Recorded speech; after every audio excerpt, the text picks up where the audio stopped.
Hello, hi friend, नमस्कार. आज आपण चुडीवाला हा पाठ पाहणार आहोत. या पाठाचे लेखिका आहे जयश्री रुईकर. तर जयश्री रुईकर या लेखिकेने या पाठामध्ये कुष्ठरोग्याबद्दल थोडक्यात माहिती सांगितलेली आहे. तर शिवाजीराव उर्फ दाजीसाहेब पटवर्धन यांनी अमरावती येथील तपोवनामध्ये त्यांनी कुष्ठरोग्यांची एक वसाहत निर्माण केली होती. कुष्ठरोगी लेपर. तर अशा या लोकांना समाजामध्ये काहीही स्थान नसते. समाज या लोकांना दूर लोटण्याचा प्रयत्न करतो.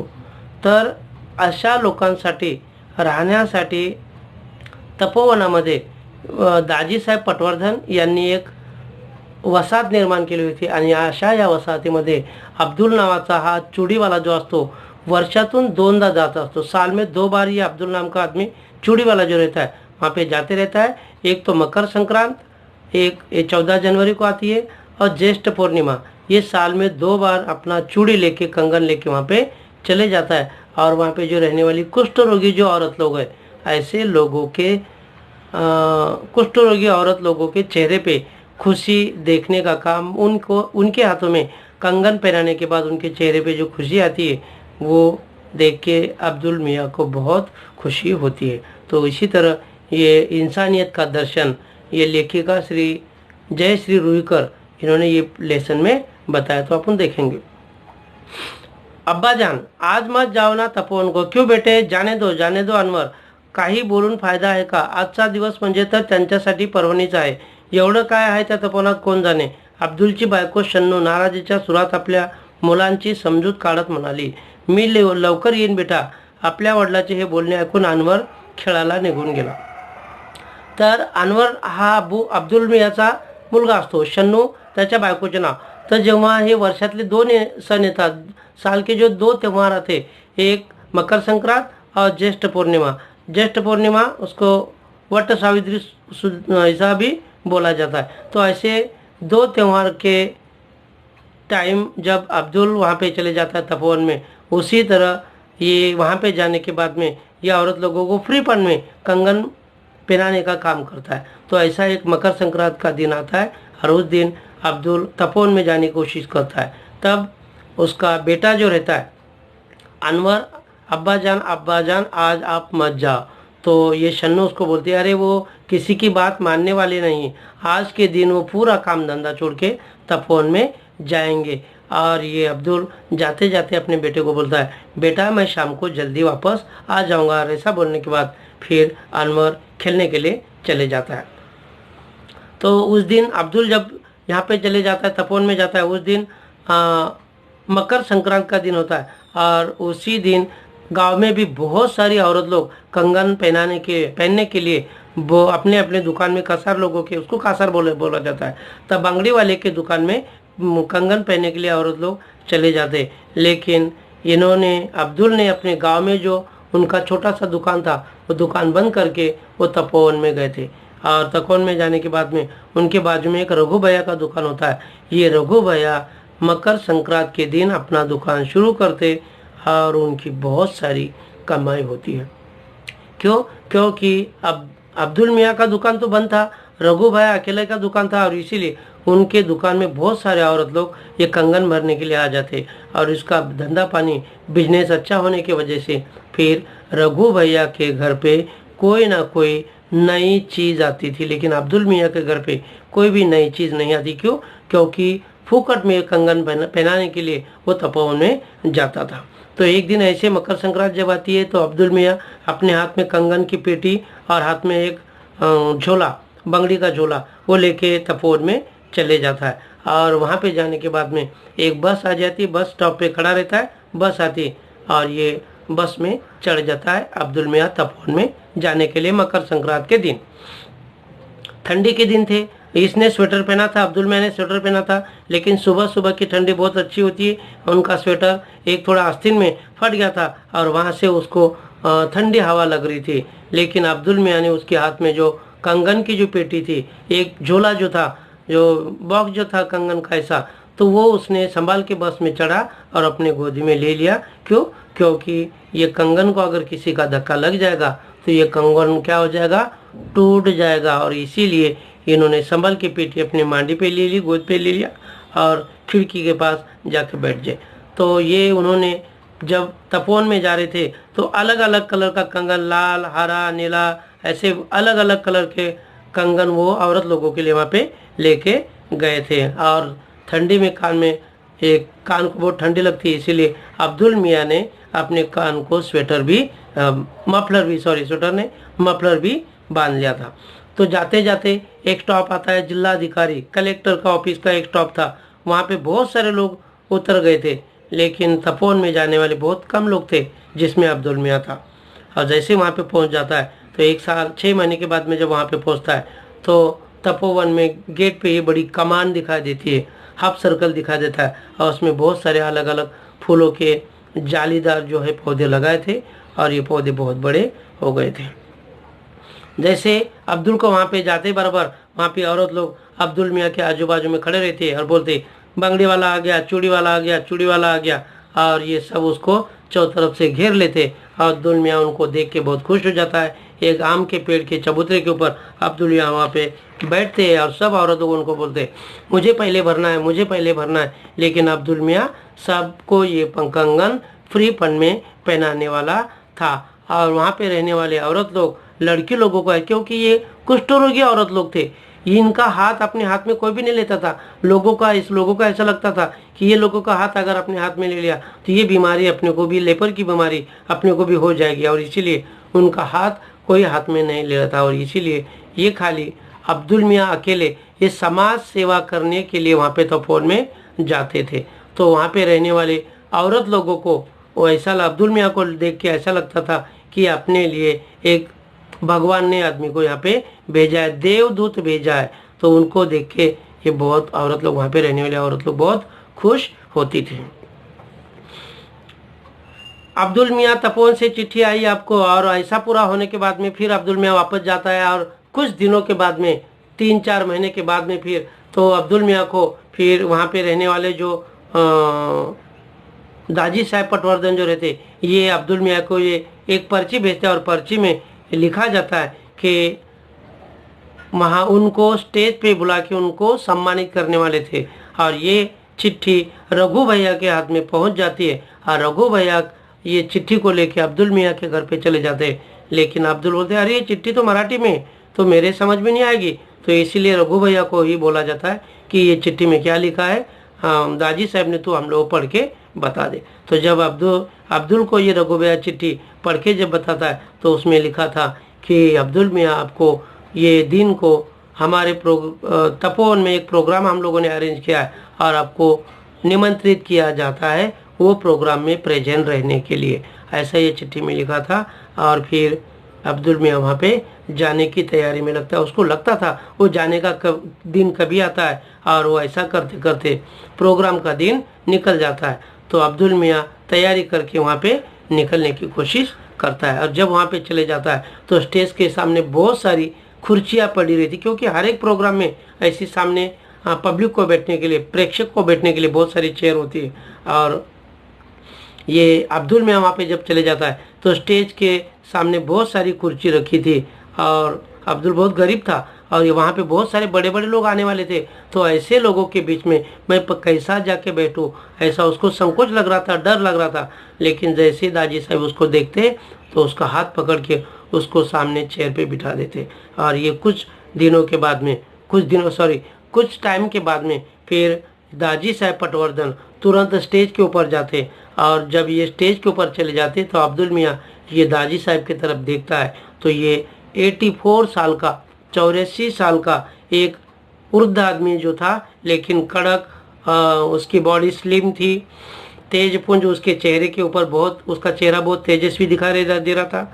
उसने सफ़ेद धोती पहना था, बंद गला था, कोट घातला होता और माथे पे एक फेटा, भगवे कलर का पटका फेटा ऐसा उन्होंने पहना था। और ये भाषण दे रहे थे दाजी साहब पटवर्धन।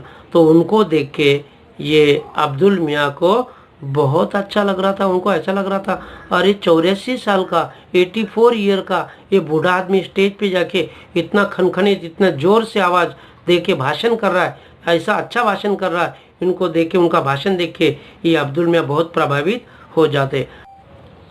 तो फ्रेंड्स, आपने मेरा वीडियो अभी तक अगर सब्सक्राइब नहीं किया होगा तो आप जल्दी से जल्दी उसको सब्सक्राइब करो, शेयर करो और लाइक करो।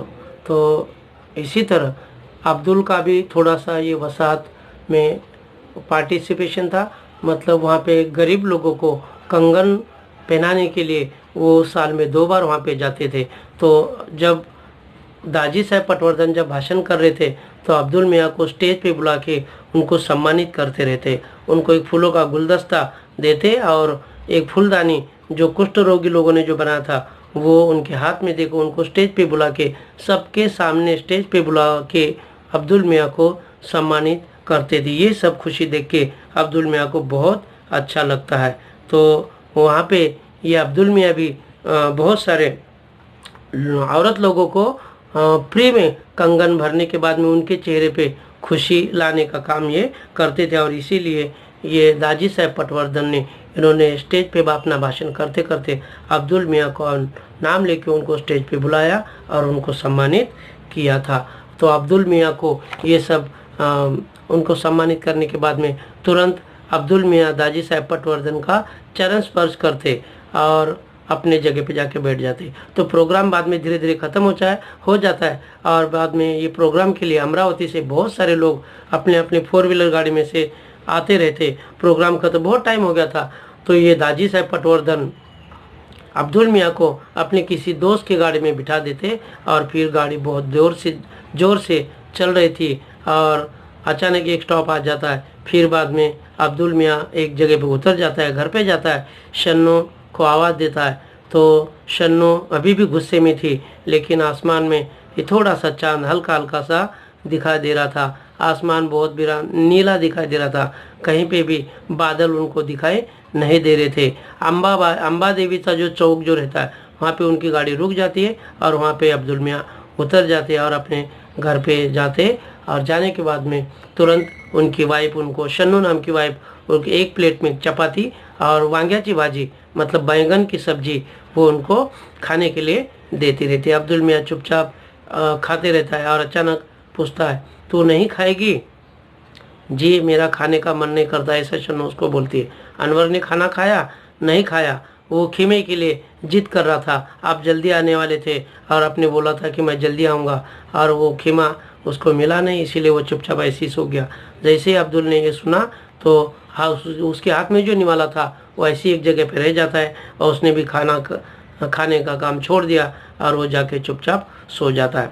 फिर दूसरे दिन उसकी वाइफ उसको बार बार बोलती है, मैं कितने बार आपको बोला ये बिजनेस छोड़ दो, एक दूसरा कोई बिजनेस छोड़ो, ये बंगड़ी के धंधे में कोई फ़ायदा नहीं। ये बार बार उसको बोलती रहती है नया बिजनेस स्टार्ट करो। लेकिन अब्दुल अपने वाइफ को गुस्सा करता है, क्योंकि नया बिजनेस अगर चालू करना है तो उसमें इन्वेस्टमेंट लगता है, पैसा लगता है और वो उसके पास नहीं था।